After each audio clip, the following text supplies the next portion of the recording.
it. All of them have been in focus ever since the tariff announcements of 25%, then 50%.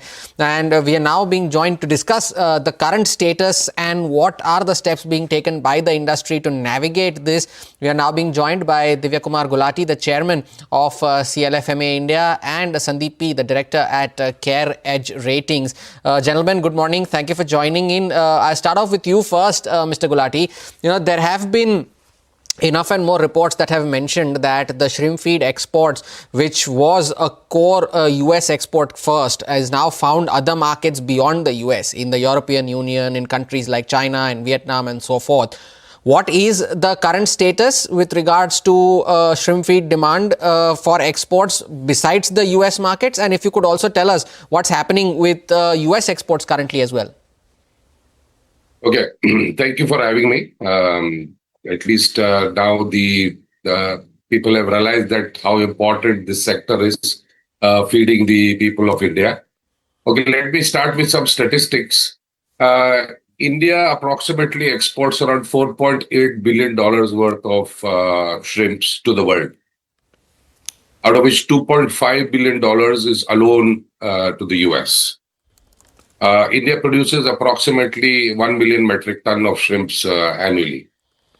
In the current financial year, India has already exported around $2.5 billion worth of shrimps, which is 50% of what we have been exporting year on year. Out of which US itself is approximately more than $1 billion, which they have imported because of the onset of the tariff. So a lot of importers from the US have preempted this, that whatever would happen in the August 27 discussion. So they have actually stocked up the material. So they've already imported more than $1 billion worth of shrimps into the US. The second biggest market for India is China. China imports approximately $1.4 billion worth of shrimps from India. And that's 100% home consumption for them. Currently, China has already imported 50%, more than 50% of its requirement. We are estimating that approximately India will still fall short of around 10 to 12% of its year-on-year exports of the value which we've been getting. So the major importers now, the plus side is that other than the US, we've been able to increase the supplies by more than 30%, which amounts to approximately $1.38 billion, which we have already achieved. So this is the current status in terms of the frozen shrimp exports. All right, we take that point. Sandeep is also with us. Sandeep is the director at CareEdge Ratings. Sandeep, of the analysis that you've done on all the listed players that there are, this 10 to 12% shortfall of exports, who will that hit the most, and how will that impact the balance sheets of these companies? Yeah, good afternoon. So broadly, I agree with what Mr. Gulati said in terms of the overall picture, in terms of front loading of US imports. And about 10 to 12% or 10 to 15% is the number that we are also looking at in terms of a drop in the exports from India to the overall global markets.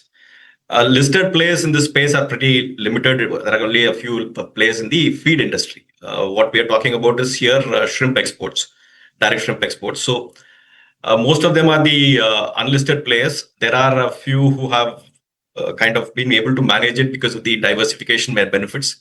If you look at the non-US exports in the last 6 months or so, that has also been pretty significant. I think we've done about $2.24 billion of non-US exports vis-a-vis 1.65 quite year to date, or probably till October, November. So in terms of the opportunities, there are a lot of opportunities in the markets like China. As Mr. Gulati said, China has kind of taken large volumes this year. Vietnam is another reprocessing hub where the exports have pretty gone up there also. So most of the players are kind of being able to adjust their supply chains or their markets, and are able to kind of, although the full benefit may not come through immediately, but efforts are on in that direction. So from a credit perspective, we see a bit of negativity, but I don't think it's alarming at this point of time, because of the front-loaded stuff which happened in the beginning of the year. Mr. Gulati, from an industry.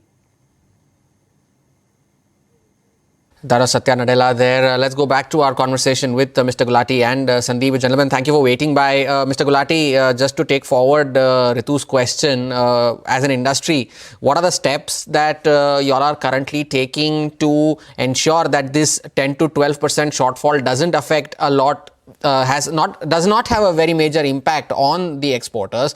And part two is, what more can be done in order to help offset this shortfall in the year ahead?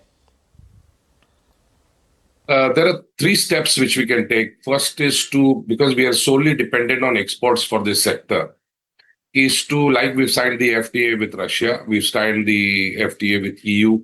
So 106 units have been given approval for exporting their shrimps, because Europe requires a very highly biosecure, and they require a very high quality product to be imported into Europe. So 106 units have been given permission. So we assume that the pickup will take place from there also. It's recent, the permission has been given recently. Russia is something which is very new. So we expect that that takeoff also should take place from January onwards. They're still trying to formulate the exact requirement, because it requires a sanitary import permit and whatever the deals are in terms of setting the standards for importing into Russia. The other is also to, Japan. Japan is already importing approximately $500 million worth of products from India. So East Asia also could be a sector which we could improve our sales to.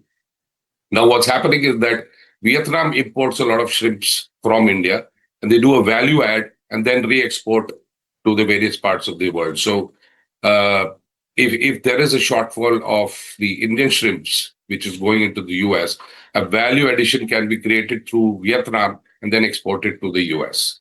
This is step number one. Step number two is basically to, till the time we don't give an agricultural status to the shrimps, because if it's a $5 billion exports for the country, then we need to take care of this sector. Until today, the aquaculture, except Maharashtra, has given the animal husbandry as an agricultural status.